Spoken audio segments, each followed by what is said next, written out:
2 minutes. We'll start to the left of the All right. panel. I've just, rather than rehashing some of the things I've said before, I've tried to listen to your concerns. I think we can address most of them. I think the biggest concern that I'm hearing tonight is from the people who live close to the planned site, and I think we will have to work very closely with the local community. When I say local, I mean people who live and would be impacted by this plant, and we'll try to do everything we can to help make this economically advantageous to them. Robert, any wrap up for you?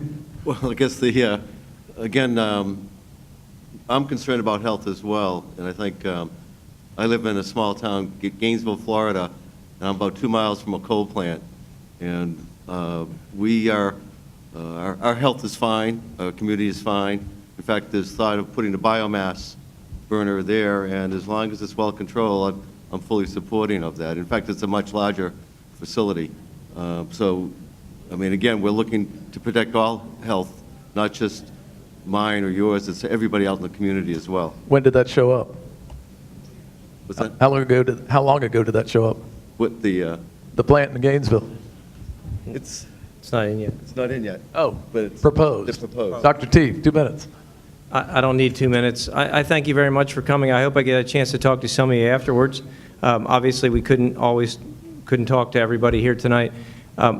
As I said at the outset, I'm comfortable with this facility and its engineering. I understand how to compare this to other things that I've seen. This is a well-engineered plant. I have advocated for plants very similar to this in Tallahassee, very close to my home. I understand the issue. I hope that you will, and if there's anything I can do to provide anybody else any information, I would be more than happy to do that. Thank you. Stan. Comment was made about none of us being local. I guess I hope that we were retained by Sterling Planet because we were viewed as the most expert in our area, and we believe that we are. I don't live in Valdosta. I live outside of Atlanta, but I grew up in a small town in, actually not even in a town, but I grew up in a sawmilling family and forest rangers and have a degree in forestry, so our heart is always about the natural resources.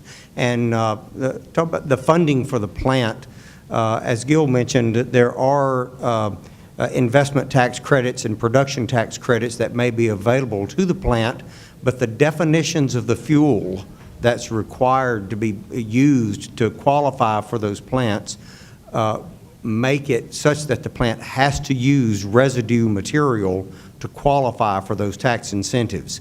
The way the IRS Section 45 tax code is written, the plant cannot use merchantable material and qualify for those tax credits. So the economic incentives is for the plant to use residue and waste material.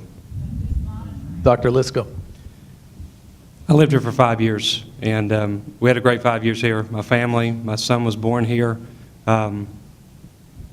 We really like this community, and even if I were still living here permanently, I would say that this is a great thing for the community. When you weigh everything out, it's the employment effect outweighs everything else, like we talked about tonight, and I think this is going to be a great thing for the community. Berman. I thank you for, frankly, I'm amazed at your engagement and your interest in the community for a plant like this. You know, I've operated a facility for 20 years in the middle of a town of 60,000 people and a college and a major medical institution. We're right downtown and all this stuff surrounds us. I can't tell you don't be concerned. That's not true. You obviously are. But my experience would say that the engineering that has gone into this plant, it's appropriate for the level of protection that's needed. And I certainly appreciate the opportunity to be here tonight. Thank you. People you did hear, they would mix and mingle afterwards. Again, I'm proud of these gentlemen for their efforts. I'm proud of 167 people dead on the money for turning out tonight and voicing their concerns too. It's a fact-finding mission of a project that is or is not coming. And we thank you for coming tonight. Thank you very much.